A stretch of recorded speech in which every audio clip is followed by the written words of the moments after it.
Brian Tonna s-sit ta' Nexia BT li jen lil Keith Kemru Konrad Mizzi jiftħu kumpanija sigrita fil-Panama issa mistenni li jibda jbieħ iċ-ċittadinanza Maltija fil-Vant Nofsani. Il-ġurnalista Defni Karwana Galizja żvela dan fis-sit tagħha ta' dettalji kif Ottubru li għadda twaqfet kumpanija blisem ta' Waħat Services Limited. Ix-shareholders ta' din il-kumpanija huma Nexia BT u BT International Limited li l-beneficjarju tagħhom u Brian Tonna. Din il-kumpanija ġdida issa feħħet uffiċċju f'Dubaj minkejja li hu l-proprjetarju Brian Tonna ma jidher imkien fuq is-sit elettroniku ta' din il-kumpanija.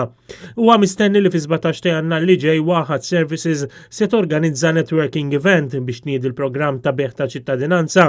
Din l-attività se tkun organizzata flimkien ma' Identity Malta. Interessanti il-fatt li l-website ta' Waħat żvelat li ftit taħt is-60% tal-applikanti ġejjin minn pajjiżi fil-Vant Nofsani u tajt ukoll li sa issa l-Gvern bih iċ-ċittadinanza lil iktar minn 700 persuna.